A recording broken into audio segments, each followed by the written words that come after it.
Welcome to Linda's TV show. If it is your first time of stopping by and you like this program, please do not hesitate to subscribe and you turn on your notification bell. That is very, very important, as it will enable you to know when I upload a new video. I present to you information about what is happening in the whole world, Nigerian to be precise. You are free to leave your comment constructively after watching each of my video. Please do it judiciously. I appreciate all of you. It's not easy for you to leave whatever you are doing to watch my program. May God Almighty bless you, because I do not have anything to give to you.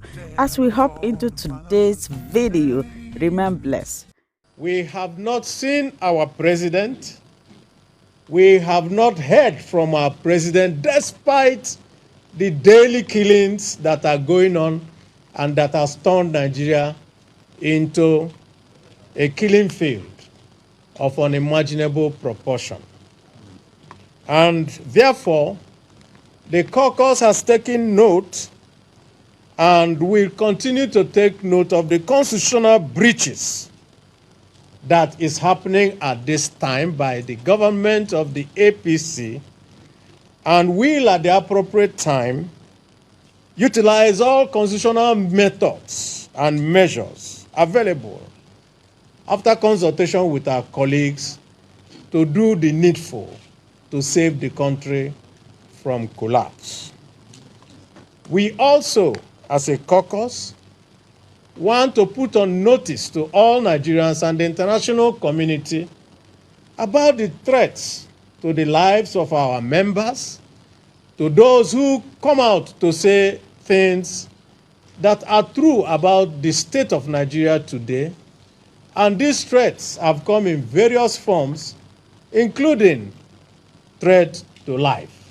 Having regard to the security situation in Imo State, was to initiate a project called Operation Search and Flush, where we put together a combined team of security officials from the various agencies, security agencies.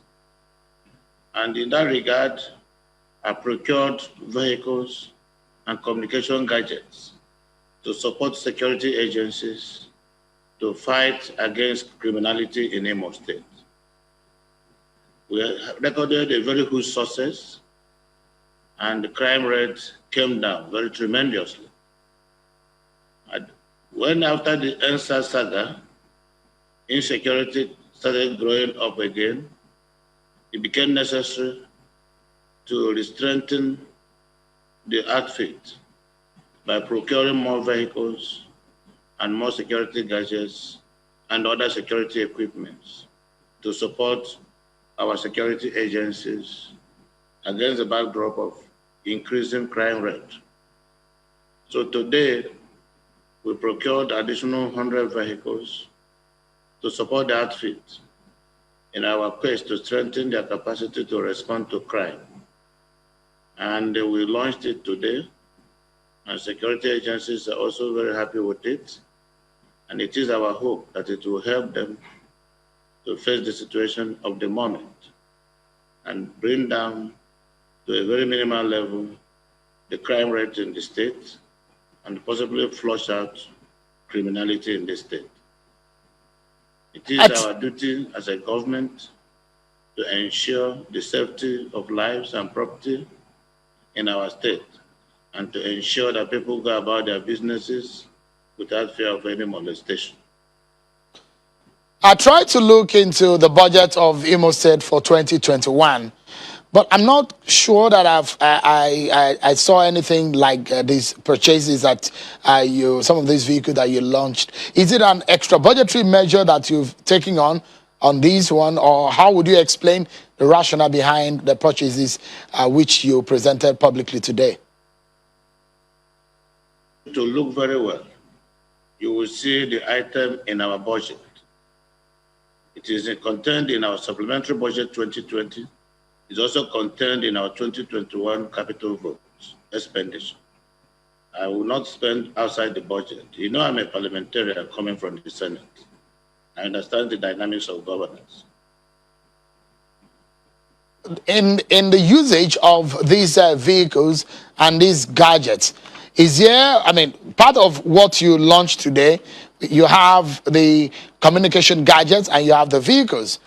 First and foremost, with the structure of policing in the state, this is not only for the police in Imo State, it's also for the military and other security agencies. How do you hope to spread this? And I'll come to the issue of the communication, whether or not you have a center to coordinate the communication, and what your plan is in terms of IT, technology in monitoring security in the state. So based on what you launched, the vehicles, how do you hope to spread it, or how have you allocated it? Operation Search and Flush is a combined team of the Army, the Navy, the Police, the Air Force, the Civil Defense Corps, and other paramilitary security agencies. And working together is a combined team. The vehicles will be manned, they will use everything in common, and then we'll have a communication guidance with a radius that covers the entire width of the state to enable communication inter-agencies and intra-agency. So it is a system that creates a signage between the different security agencies working together with a common objective of flushing out criminality in the state. A central control center for this communication, in terms, you said there is a synergy between them, but which of these agencies is centrally controlling, and do you have a center where you centrally control the communication process? There is a control center, a communication coordination center, represented. Every officer has every agency has an officer in that control room. The Army is represented, the police is represented, the DSS is represented, the civil defense also represented. They share intelligence, they plan their operation together, and they have a common goal, which is making sure the state is safe for the citizens and visitors alike. I will wonder how this will look like, because the attacks that we're seeing majorly on security formations, military, police, even the police headquarters was first attacked when the assailants attacked the correctional facility. So I imagine how this synergy might be and how they will be working together going forward. But let me ask you, Your Excellency, what lessons have you learned on what have you discovered in the investigation and findings on the recent happenings in your state? One thing I would like to show you is that what we are doing now, we're on the right track. The ultimate goal is to ensure that what happened a few weeks ago at the correctional center, at police headquarters, various police stations, it is our hope that it will not happen again. We've reviewed our strategy. We've also looked where we have gaps. We've done our best to close the gaps. We've strengthened the strategy, and we have reviewed our modus operandi. And I'm very confident that we are now prepared to face these bandits. Okay, you call them bandits now. So are they the ones behind this? Are the bandits behind? Like we saw, like we were saying in Northwest? Whether it's a bandit, whether it's a hoodlum, whether it's a criminal, a crime is crime. Anybody that is engaged with illegal activities, that is crime, that is not allowed by law, can be called any name, whether bandit, whether a criminal, whether a thief, whatever it is. Banditry, hoodlum, armed robbery, kidnapper, all these things are not allowed by our law. Okay, so because I'm wondering, when you say that you have blocked all of the loopholes, for example, when there was an incident, the attack on the military checkpoint in River State, the governor there in River State blocked all the checkpoints and all the entrances, declared curfew. Abia State governor declared curfew in his state and some of the adjoining states or the border states to him. Are you thinking in that direction? We have peculiarities, and the strategy that will work in Rivers State may not work in Imo State. Here in Imo, if it becomes necessary to impose curfew, I will. But at the moment, we have not considered it necessary to impose curfew because we also think of the economic consequences of imposing curfew and strangulating small-scale businesses around here. So, but it is also important that we look at ways of containing the situation without visiting hardship on the citizen. So for now, my preoccupation is to occupy the space and provide sufficient security that will guarantee an environment that will allow my people do their businesses without any fear of molestation.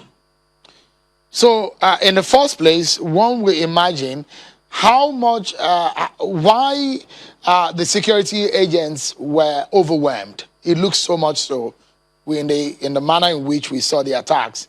And when the repelling didn't come as fast as it should be, because these attackers came and they operate and they left. And this happened subsequently.